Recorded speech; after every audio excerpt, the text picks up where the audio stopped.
صحیح مسلم میں حدیث پاک ہے کہ نبی کریم صلی اللہ علیہ وآلہ وسلم کی پاک بارگاہ میں ایک شخص حاضر ہوا تو آ کر کہنے لگا یا خیر البریہ، اے مخلوقات میں سے سب سے بہترین۔ تو نبی کریم صلی اللہ علیہ وآلہ وسلم نے جب یہ لقب سنا، یہ کلمہ سنا نا، تو آقا کریم صلی اللہ علیہ وآلہ وسلم کا کیا انداز ہے امت کو سمجھانے کا، کہ نبی کریم صلی اللہ علیہ وآلہ وسلم نے کیا انداز اختیار کیا۔ آج ہمیں بڑا شوق ہے لوگوں کے القابات چوری کرنے کا، ہم لوگ بڑا خوش ہوتے ہیں جب ہم اپنے جھوٹے القابات سنتے ہیں۔ آج دیکھو جب ہمارے ساتھ جھوٹے القابات لگنے شروع ہوئے ہیں تو القابات کی قدر ہم نے ختم کر دی ہے، وہ قدر ہم نے کھو دی ہے۔ آپ دیکھیں ہمارے علماء کے ساتھ لگتا تھا ایک لفظ جسے ملا کہتے ہیں، یہ ایک بڑا عمدہ لفظ سمجھا جاتا تھا، جس طرح ملا علی قاری رحمت اللہ علیہ کا نام ہے، اسی طرح ملا جیون کا نام آتا ہے۔ تو یہ القابات جو ہیں اس وقت کے ایک بہترین القابات ہیں، لیکن یوں ہی ہم نے یہ القابات دنیا داروں کے ساتھ لگائے تو ان القابات کی ہم نے قدر کھو دی۔ اسی طرح ایک لفظ صوفی ہے، یہ اپنے دور کا ایک بہترین لفظ سمجھا جاتا تھا، تو آج اگر ہم کسی کو صوفی کہہ دیں تو وہ غصہ کر جائے گا کہ مجھے آپ نے صوفی کہہ دیا ہے،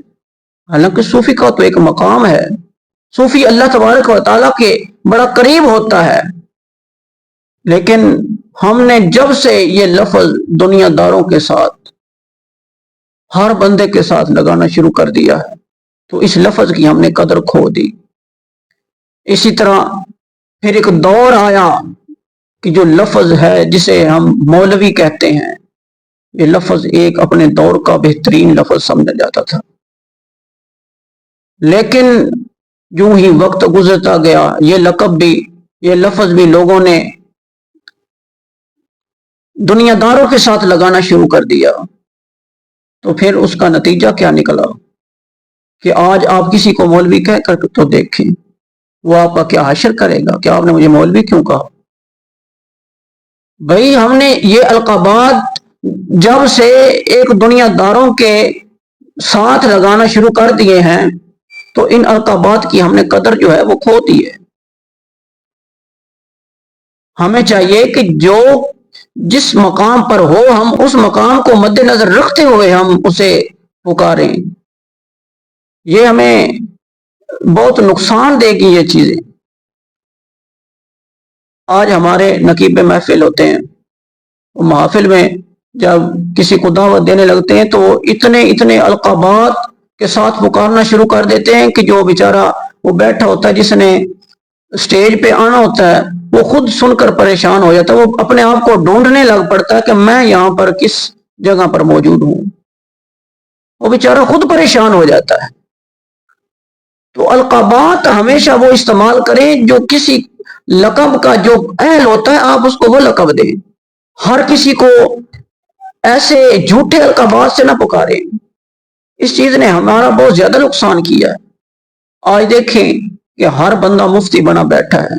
جس میں قابلیت نہیں ہے وہ بھی مفتی بنا بیٹھا ہے،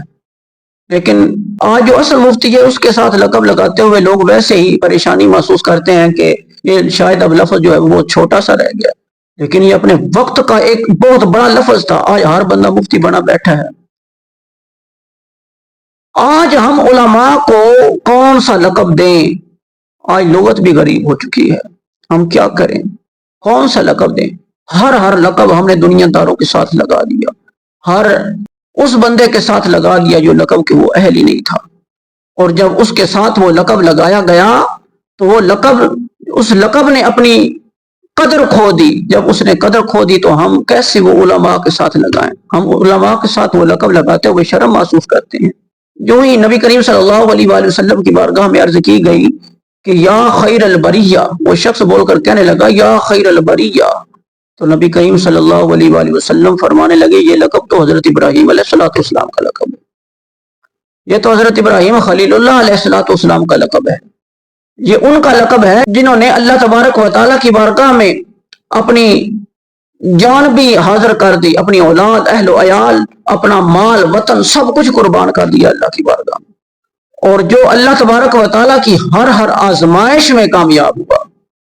یہ ان کا لقب ہے جس نے اللہ تبارک و تعالیٰ کی طرف سے بھیجا ہوا ہر امتحان پاس کیا، یہ ان کا لقب ہے۔